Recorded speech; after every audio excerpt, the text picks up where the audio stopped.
আসসালামু আলাইকুম। শুভ সকাল সবাইকে। কেমন আছেন সবাই? পাখির কলতান, বাতাসের রিমঝিম ধ্বনি সকালবেলা, আর সেই সাথে মৃদুমন্দ বাতাসে ধীরে ধীরে কোরআনের আয়াতগুলো খুব মনে পড়ে। আজকে আমার একটা জিনিস খুব ভীষণ মনে পড়তেছে, খুব বেশি মনে পড়তেছে। যেমন জীবনে এমন একটা মানুষ চাইছিলাম, এমন একজন বন্ধু, বিশ্বস্ত, ভীষণ বিশ্বস্ত। পড়ন্ত বিকেলে দুইজন পাশাপাশি বসবো, কফি খাবো কোনো সাগর পাড়ে অথবা নদীর ধারে। কিন্তু যেসব বন্ধু পায় এরাও একটা সময় বোঝায় দেয়। বর্তমান যুগটা কেমন জানি হয়েছে। অনেক মেয়ে মানুষ আমি দেখি এই টাকা লোভী, টাকার জন্য ভালোবাসার অভিনয় করে। আবার ছেলে মানুষ অনেকেই আছে লোভী, এরা দেখা যায় মুখে প্রকাশ না করলেও বোঝা যায় যে এরা বেশিরভাগ সময় মেয়েদের শরীরের প্রতি লোভ আছে অনেক পুরুষের, সবার না। তো এই দুই লোভ দুনিয়াটাকে ধ্বংস করে দিচ্ছে। এই লোভটা আসলে ক্ষণস্থায়ী। আমি একজনকে ভালোবাসি প্রচণ্ড রকম, কিন্তু তাকে যদি আমি টাকা আদান প্রদান করি, লেনদেন করি, আমি যদি বিনা স্বার্থে তাকে না দিতে পারি, কোনো স্বার্থ থাকে, তাহলে সেখানে এটা কি বিজনেস? ভালোবাসাটা কি আসলে বিজনেস? এটা স্বর্গীয় একটা অনুভূতি, এটা সৃষ্টিকর্তার কাছ থেকেই আসে, যার তার সাথে হয় না। একজনের সাথে যুগের পর যুগ, বছরের পর বছর, মাসের পর মাস কেটে যাচ্ছে, ভালোবাসা হয় না। আর একজন হুট করে 5-10 সেকেন্ড 20 সেকেন্ডে তার একটা কথা বা একটা মায়ায় পড়ে সারা জীবন তার কথা মনে পড়ে। তো বিশ্বস্ত একটা বন্ধু চাইছিলাম, যে এমন বন্ধু যার কাছে আমি বিশ্বাস করতে পারবো রাত দিন 24 ঘন্টা, যার কাছে আমি নিরাপদ ফিল করব। যে কোনো কঠিন পরিস্থিতিতে সে আমার সাথে থাকবে, আমিও তার সাথে থাকব। আমিও অনেক বিশ্বস্ত একজন মানুষ, আমিও তার সাথে থাকব। কিন্তু এই পৃথিবীতে খুঁজে খুঁজে আসলে এটা পৃথিবীর জন্য না, এটা হয়তো জান্নাতে পাওয়া যাবে। এই পৃথিবীতে এগুলো কল্পনা করাই একটা পাগলামি, এটাই মনে হলো।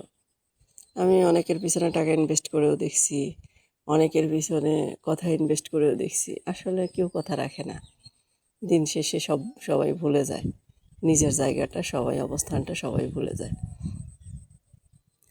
বিয়ে করে হাজবেন্ডের সাথে এরকম বিশ্বস্ত হওয়া যায়, এরকম স্বামী স্ত্রী খুব কম। কারণ বিয়ের পরে কি হয়, একজন স্ত্রী মনে করে যে আমার হাজবেন্ড তো আছেই, মানে সব কিছুর দায়িত্ব যেন তার ঘাড়ের উপর দেয়। আবার অনেক হাজব্যান্ড আছে স্ত্রীর ঘাড়ের উপর সব দায়িত্ব দিয়ে দেয়। আবার তারা এরকম ন্যাকামি মনে করে, অথবা এটা কি ছেলেবেলা, মানে ছেলে মানুষই কেন করতেছে এরকম মনে করে। কিন্তু অনেকের বয়স হয়ে যায়, মনের বয়সটা সেই জায়গাটাই পড়ে থাকে।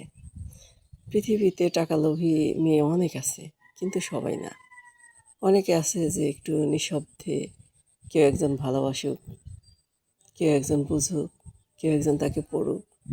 জীবনের হয়তো কিছু অধ্যায়, কিছু চ্যাপ্টার বাদ দিয়ে না হয় শুরু করা যাক। হয়তো অতীতগুলোর সামনে নাই টেনে আনলাম, ভবিষ্যৎকে নিয়ে ভাবি, কিন্তু পাশাপাশি একসাথে থাকতে থাকতে এরকম হয় না, অভ্যস্ত হয়ে যায়। একটা সময় পরে দেখা যায় একজন আরেকজনকে অবহেলা করতে শুরু করে। আর এই অবহেলার থেকে দূরত্ব সৃষ্টি হয়। কি কঠিন একটা সময় পার হচ্ছে মানুষের, সেটা নিয়ে অনেক সময় ভাবি। অনেক মানুষ দেখি উদাসীন সংসারের প্রতি, তারপরে সব কিছুর প্রতি থেকে কেমন অনীহা। এটার কারণ একটাই, যে আসলে তার চাহিদা ফুলফিল আপ হয় নাই, সেজন্য সে এগুলো ভাবতে থাকে। আমারও মাঝে মাঝে মনে হয় পড়ন্ত বিকালে নদীর পাড়ে গিয়ে কারোর সাথে একটু সময় কাটাই। কারোর সাথে বলতে আমার একজন ভালো বন্ধু থাকবে, যে আমাকে অন্ধের মতো বিশ্বাস আমি তাকে করতে পারবো, যার দ্বারা আমার কোনো ক্ষতি হবে না। আমরা আমাদের শালীনতা ভদ্রতা মতো থাকবো, চলবো, কিন্তু আসলে এরকম হয় না। আমার একজন কলিগ আছে, উনি আমাকে মাঝে মাঝে বলে যে চলো আমরা দুজন একসাথে ঘুরি, আমরা তো মেয়ে মেয়ে, কোনো প্রবলেম হবে না। কিন্তু আমি ওনার সাথে মিশে দেখছি উনি বেশি টাকা পয়সার চিন্তা করে, অনেক বেশি হিসাব করে। দেখা যাবে ওনার সাথে আমার বনিবনা হবে না, সেজন্য আমি আর এই কাজটা করি না ওনার সাথে। তো হয়তো মেয়ে বন্ধু হতে পারে, একজন ভালো মেয়ে বন্ধু পেলেও হয়, কিন্তু মেয়ে মেয়ে আসলে সেফ না। যদিও বর্তমান গোটা ওয়ার্ল্ডের পরিপ্রেক্ষিতেই বলতেছে, আসলে আমরা সেফ না। হয়তো একটা সময় আমার রাত 10টায় ইচ্ছা করে যে কোনো পাহাড়ের গুহায় চুপচাপ যেয়ে বসে থাকি। আসলে কি নিরাপদ? একটা মেয়ে মানুষের জন্য নিরাপদ না। মাঝে মাঝে ইচ্ছে করে যে ঝুম বৃষ্টির সময় রাত 2-3টে বাজে আমি ছাদে যাই একা একা ভিজি। এটা কি সম্ভব? রাত 3টে বাজে মনে হয় আমি ছাদে যাই, চুপচাপ চাঁদ দেখি, কোনো কথা নয়। শুধু বন্ধু, আমার যে বন্ধু থাকবে সে আমার সাথে নিরিবিলি সময়টা কাটাবে, মানে চুপচাপ থাকবে সে আমার পাশে, বিশ্বস্ত ঢাল হয়ে। অনেকের জীবনে আমি গুরুত্বপূর্ণ ছিলাম, মনে করেন তারা হয়তো সত্য নাও বলতে পারে, ভিতর থেকে তাদের সত্য না আসতে পারে, কিন্তু বাইরে আমাকে বলতো যে তুমি একজন ভালো, নিঃসন্দেহে ভালো বন্ধু, তোমাকে বৃষ্টির সময় আমি ছাতা হিসাবে পেয়েছি, তোমাকে আমি ঝড়ের সময়ে বড় গাছ হিসাবে পেয়েছি, সবসময় তোমাকে ভালো পেয়েছি। তবুও কেন যেন আমি তোমার থেকে নিজেকে আড়াল করে রাখি। আল্লাহই ভালো জানে পৃথিবী কেমনভাবে চলছে। সবাইকে ধন্যবাদ।